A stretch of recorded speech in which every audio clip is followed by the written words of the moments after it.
Not all advertisements are the same when it comes to the Disney Plus ad on the Super Bowl. We considered that to probably be the worst we had ever seen. But that is not true of the Deadpool commercial. But what makes them different? Why do some work and why do some not? We'll explain it all, folks, right now. Welcome back to the Pro Channel, folks, where we explain entertainment, keep you ahead of the culture curve. It's a joy as always, and we're happy you're here. Today we're taking a look at the efficacy of ads for the Super Bowl. Which ones worked, which ones did not. And unlike most of the websites out there, we are not going to be measuring this based on whether or not you or I liked these ads, but rather whether or not they have people talking and perhaps looking into their product, services, etc. And in possibly the most interesting part of this, Disney has both probably the best and worst ad of the year. So this is out of CBS News, and the way we're going to approach this, folks, is everybody's going to have their own opinions about what was the best and worst Super Bowl commercials. That's really not as important to us as the financial side of this. And what do we mean? Well, we're talking about the efficiency, the efficacy of these ads, which companies did well and which ones did not do well in terms of getting people to talk about their stuff. Now, this one that we're looking at on CBS News, it's judging it based on vote tallies. Now, we could run through these, and we may briefly, they say Google had the best, then this other Sarabi or whatever it is, Dunkin' Donuts, Reese's, State Farm. I did like the State Farm one. I like the reference to twins again. They said Volkswagen. I found it kind of not as good as others. Doritos, I thought that was strong. You get the idea. It's just going through all of these. Now, and I will say that Dove seems to have blown up in their faces. So I never really look at these when you have these votes because I never know who are the voters, and I don't know how the voters were selected. But we can look here at their tier list they have. I think that Dove ad got 81 million votes, though. Well, and perhaps that's worthwhile. The issue with Dove is that when I go and I look at the responses that Dove gets, the responses to the Dove ad are filled with issues of women's sports, if you know what I mean. And so I don't know if that's a win for them or not. It might be, and there's room for conversation about that. But I want to point us down here at the lower part of this tier list. Okay, so we've got the A's, we've got the B's. Okay, everybody can see what's in there. Then in the C list, this is, by the way, we said that Disney had one of the worst Super Bowl ads we've ever seen. Maybe the worst on a technical standpoint and a financial standpoint. They've got them listed in the C tier, which I think is interesting. And then if we go all the way down to the bottom, we've got the D list, which is Bass Pro Shop, Snap, Progressive, Drumstick, CrowdStrike. He gets us Homes.com, FanDuel, Temu, Squarespace, and American Values 2024. Can I bring up something real quick about Homes.com? If Absolutely. you go to the video on their website, this is absolutely amazing because we were talking about them the other day. If you go to the video on their YouTube channel, they have, I think, like 3,000 subscribers. It's got 1.1 million views, at least it did yesterday. It's got 24 likes, and it has one comment. Okay, so that would definitely go to fail. Sound a little suspicious that it's got over 1 million views, but only 24 likes and one comment. So, Loki, are you suggesting that perhaps those comments have been disabled-fied? I don't think they've been disabled at all. I think someone's been manipulating the algorithm just a tad. I see. I think somebody paid for views but forgot to pay for likes and comments. Unleash the bots. We're just having fun, folks. We're not alleging that as an absolute statement of fact. No, just a thought. Yeah. Yes. I want to go though to the Disney issue. And Jonas, if you could pull up for us, I hate to do this for you. Folks, before the show, we had a computer crash, and it's thrown us off a little bit. Jonas, can you get from our back channels the image of the Disney billboard that was posted? Can you pull that up on screen in just a moment? It's the Disney billboard where it shows that they're continuing with this ad campaign. And yes, so I might have to censor it, but I'll get it for you. Yes, I know what you're talking about. So some of these ads, we would say, did well. Some of them did poorly. But I would suggest that, for example, when we're looking at some of these ads like State Farm, okay? State Farm to me seems like a win-win. I don't see a negative to this. Everybody's happy with it. It got a ton of talk because it put Arnold back together with DeVito. I don't see a negative here, Whereas some of the ads, they also introduced some kind of negativity into it or some kind of divisiveness. Panel, what were your favorite and disliked Super Bowl ads if you had the chance to watch them? Well, I know for me personally, my favorite, okay, well, it was a trailer, not necessarily an ad, but was for Deadpool, the new Deadpool movie.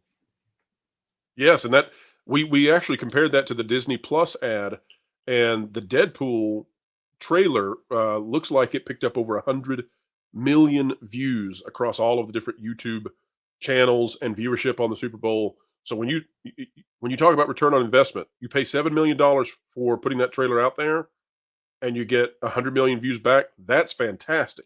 When we're talking about what was it, Also, House.com or whatever this is, yeah. it gets like a Mhm. million. Very poor ROI.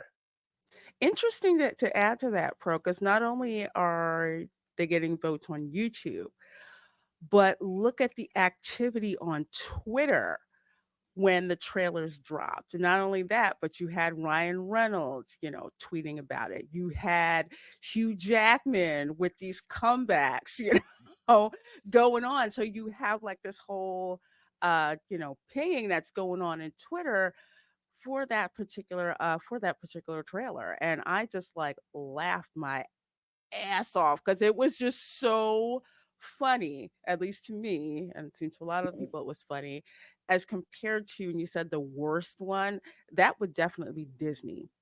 Would you? Yeah, you would agree that I think Ryan Reynolds is probably one of the best marketers of all time. He's been able Absolutely. he's been able to get the film Deadpool made in the first place just because of his brute force activity. I mean, if you all know the story behind that, he's the whole reason we got Deadpool in the first place. And he's brilliant because he will do like these little short films and stuff to promote his projects, right? I mean, whatever the name of the rock guy was that was from uh, what was that terrible Thor Korg? Ragnarok? Yeah. So yeah, yeah, that's the name. Thank you, Jonas. But anyway, he is able to do these things so subtly, and obviously he had the forethought, Lorena, and I'm sure you suspect this, to work with Hugh Jackman so that they could coordinate that campaign to promote this film. Because I don't think that was done by Disney. Disney isn't. They don't have creatives. Ryan Reynolds a No, creative, so it's a no, little different. Well, if we yeah, want an totally different. example of the kind of creativity that we can expect from the Walt Disney Company's ad campaigns, here's a fantastic billboard. Oh Lord, So, so that ad that they slapped I together can't. and put on the Super Bowl, it was actually part of a larger campaign. Apparently, I thought that was they bought too many ads and they just threw something together in an hour to put up there. No, This apparently that took a lot of forethought, enough for them to put up a billboard. And again, let's go back to why this fails so hard. Oof. Disney Plus is a streaming service directed at families, and that means that you want kids to see your advertisements and say, "Mommy, mommy, I want Disney Plus." Your 5-year-old, your 6-year-old is going to have a hard time sitting in the car riding by and going, "Bibbidi bobbidi bo." Oh, that's Disney. No, just put the picture of the characters up. No, You Could kids you know, love imagine? Carrier font. Could you imagine being in the boardroom, right? And this person you pay an enormous amount of money, like $50 million a year, let's say, they pay this person to come up with ad campaigns and slogans. And they're like, all right, is everybody ready for the Super Bowl? Whoosh. And it's that. I'd be sitting there and I'd be like, you're fired. Get out. Out. Get out. Get out of this office right now. Out. Don't go out the door. Go out the window. Out. That you, is lazy. you know what, Loki? Because you came to the Orlando Oh area, yeah. to Oh yeah. to visit. There, you cannot swing a dead cat around Orlando without hitting all of these Disney billboards, and we're talking splashy colors, Yep. catchy slogans, even their Disney store that they have. It's like this big, huge 2-panel LED screen that just constantly runs, animations that are going on. And this is what they come up with for the Super Bowl. You know what this tells me? They do not care. It's like we don't have to sell Disney. That's Nope. the attitude. They do Who not came have up with to this, sell Lorena? Disney. Who came up with the idea of black text on white background and got paid millions for it? This is the work of a fifth grader, and that's offensive to fifth graders. It's lazy. fifth graders who have a TikTok would do a heck of a lot better than this. They would be embarrassed about this.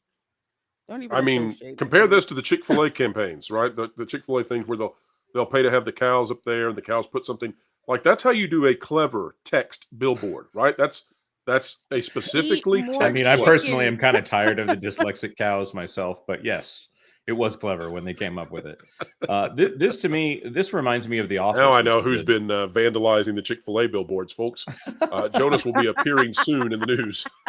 Imagine the evil stepmother, the sisters on one side, and they're like, rah, like they're gonna go after Cinderella. And then you've got the fairy godmother with the wand and the magic coming out of it, and you got Cinderella like spinning in the dress on the other side of the billboard. Boom! You've got like you know, they're coming off the billboard where they take the characters and bring them off the top of the billboard.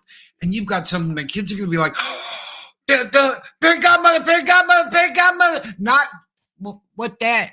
That's boring. That's what that is. That's boring. That's just okay. I'm on my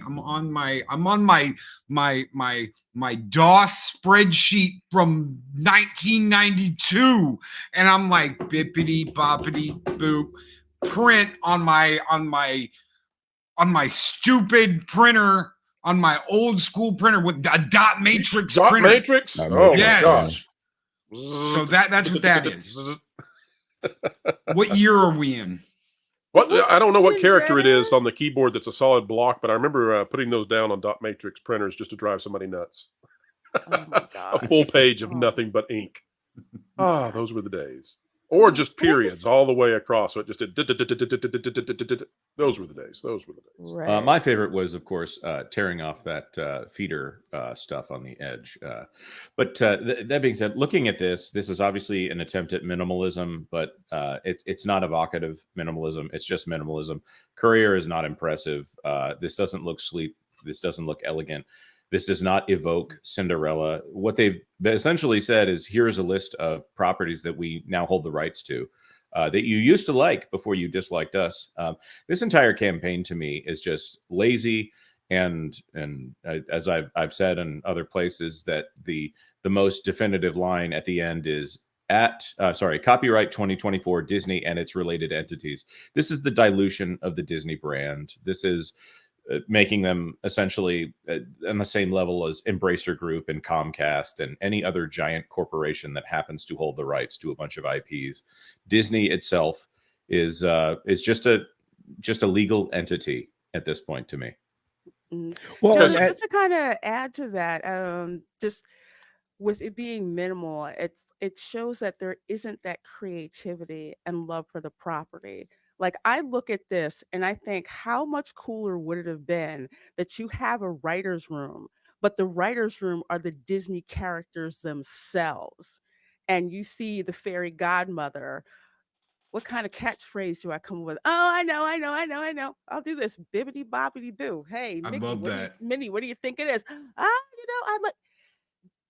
That's the part that's missing. That magical piece is missing. I don't care what these words mean. They mean nothing to me, but you associate them with uh the image of the fairy godmother and the Disney lore mythos, and that's how you tap into the magic. But if you actually cared about the property that you had, you would do something like that.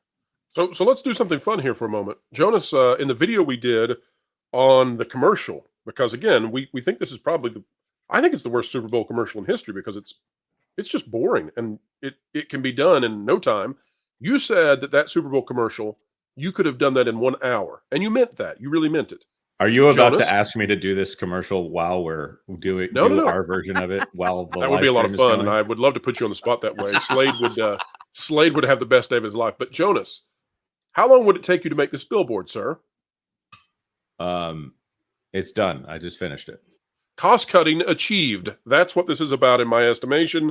Disney is yeah, trying that's to a get to profitability across everything. I bet the Disney Plus advertisings come out of the Disney Plus ledger. And how do you make it cheap?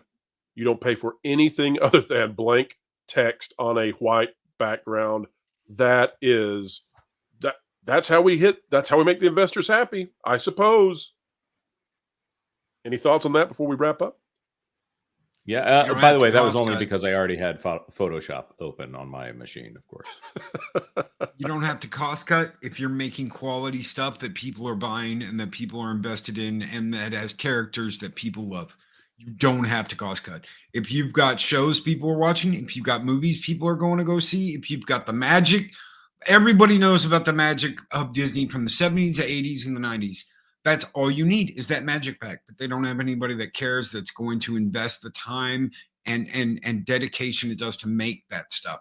They just want it has to be new, it has to be fast, and we've got to put it on Disney Plus afterwards.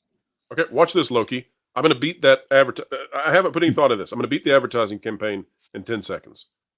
Get rid of what they did during the Super Bowl. Put out the Moana preview trailer. That's a bunch of bunk. It's not even from the movie. It's just but put the Moana thing out. That's like 10 seconds.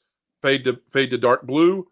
Bring up in the Disney font. The magic is back. Disney Plus logo comes on. We're out. Ladies and gentlemen, put another one in the can for the day. Another video of excellence has come and gone your way. You can view it as many times as you like. We recommend 15 at least. But folks, as you exit the door, please consider clicking the like button, share, subscribe, click it, stick it to the algorithms, it's the notification bell. And of course, don't miss out on the 60K subscribers celebration, a special edition of the Pro Show coming your way Thursday evening, 5 p.m. Eastern Time, and members will receive a pre-show starting at 4 p.m. Eastern. Also, I would be remiss to skip over, I guess, That Park Place. The other YouTube channel that we operate around here, well, it has hit 10,000 subscribers in record time, and they are celebrating Friday at 10 p.m. Eastern with a special live stream show and memberships opening up for the first time. So much to celebrate, and all of it, folks, because of you. You are the gigawatts. So wherever you are and whatever you're doing on this Valentine's Day, keep learning, keep growing, keep having fun. And remember, folks, find someone in need and let them know that they're loved.